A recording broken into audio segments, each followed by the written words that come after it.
bout de pain perdu a pour thème la Pentecôte et l'anniversaire de mon baptême. Nous sommes entrés depuis peu dans le temps ordinaire et je suis donc bien en retard. J'ai au moins une excuse. J'avais attrapé le Covid. Et puis, comme je ne suis pas très fier de tout ce que je raconte ici, j'ai peut-être tardé encore un peu plus avant d'enregistrer cet épisode. Allons-y quand même. Les lectures du samedi qui précèdent la solennité de Pentecôte nous font entendre l'épisode de la tour de Babel.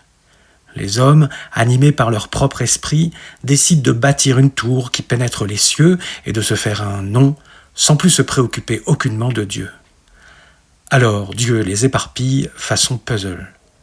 Plus tard, lors de sa venue, Jésus restaure notre image et reconstitue l'unité du puzzle par son esprit, de sorte que maintenant, en lui, nous nous comprenons.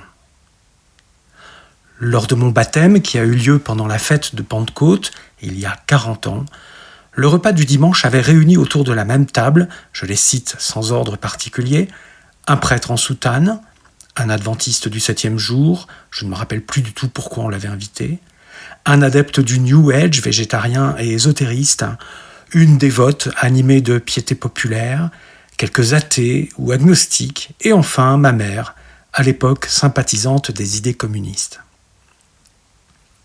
Je me souviens que tout le monde avait l'air un peu étonné d'être là, mais que les échanges avaient été courtois. C'était un curieux puzzle dont l'image reconstituée par le Seigneur grâce à son esprit devait avoir une forte signification et présenter du sens pour ceux que ce repas de mon baptême réunissait, mais à l'époque je n'étais pas suffisamment catéchisé pour le comprendre. L'esprit souffle où il veut, comme il veut. Plus récemment, des soins que je dois suivre en piscine m'avaient réuni avec d'autres éclopés dans un immense bouillon. Une dame qui se soignait avec nous racontait que sa voisine allait bientôt faire sa confirmation. Avant de délivrer cette information, au fil de nos bavardages, elle avait aussi expliqué comment, pour cultiver son potager, se débarrasser de ses rougeurs ou soigner les coliques du petit, elle prononçait des incantations, employait des herbes ou bien surveillait les différentes phases de la lune. En plus de cette balnéothérapie, il semble que la dame trempait aussi dans l'ésotérisme. Comme l'un des patients lui demandait ce qu'est la confirmation, elle répondit, avec l'assurance de celle qui est traversée par les ondes telluriques, que la confirmation consiste à valider son baptême parce qu'à l'époque, on était trop petit pour le faire. Et personne ne l'a contredite. Pas même moi, à ma grande honte. Les autres, parce que, ignorant de quoi il s'agit, ils se sont contentés de cette réponse, et moi, eh bien, parce que je suis un pleutre.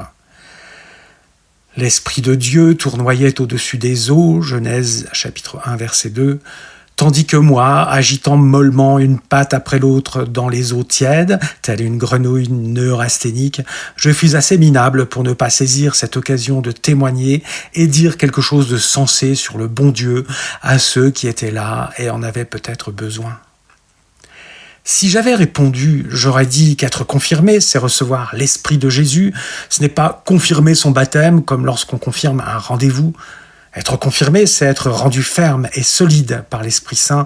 Et l'Esprit Saint, c'est l'Esprit qui animait le Christ, le rendait fort, lui permettait de répondre à ses détracteurs et d'accomplir jusqu'au bout sa mission sur cette terre, malgré l'adversité. C'est par cet esprit que Jésus a tenu ferme dans l'amour de Dieu jusque sur la croix. Le sacrement de confirmation consiste donc à recevoir l'esprit qui rend ferme. Voilà ce que j'aurais dû dire. En ce moment, je fête néanmoins le 40e anniversaire de mon baptême que j'ai reçu un jour de Pentecôte. 40 ans, c'est le temps de l'errance des Hébreux au désert, où ils ont vécu des théophanies, quand la montagne de Dieu tremblait, Exode 19, versets 16 à 19, mais aussi des échecs pitoyables, entre autres quand ils regrettaient les oignons, les concombres et les poireaux d'Égypte, alors que Dieu lui-même les nourrissait au désert avec la manne. Tandis que je m'approche chaque jour un peu plus de la terre promise, je suis prêt à dire au Seigneur, encore une fois, que je ne le trahirai plus jamais, malgré ce que je viens de vous raconter. Le curé d'Ars, dont on fête le 100e anniversaire de la canonisation cette année, a dit un jour « Les saints n'ont pas tous bien commencé, mais ils ont tous bien fini. Il faudrait croire que personnellement, je n'ai pas encore tout à fait fini. Ce dont je suis sûr, cependant, après ces 40 ans de vie baptismale, qui ont parfois ressemblé à une errance, ce n'est évidemment pas de moi, mais du Seigneur, dont l'amour pour moi ne m'a jamais lâché malgré mes défections. Et c'est parce que j'ai l'assurance de cet amour pour moi et de moi pour lui, que je reconnais néanmoins que l'Esprit Saint est en moi. En effet, l'amour de Dieu a été répandu en nos cœurs par l'Esprit Saint qui nous a été donné, dit saint Paul aux Romains, au chapitre 5, verset 5. Qui sait si ce petit bout de pain perdu, qui ne me présente pas vraiment à mon avantage, après 40 ans de vie chrétienne, vous vous rendez compte, ne sera pas un peu nourrissant pour l'un ou l'autre, à la fin. L'Esprit souffle où il veut, comme il veut.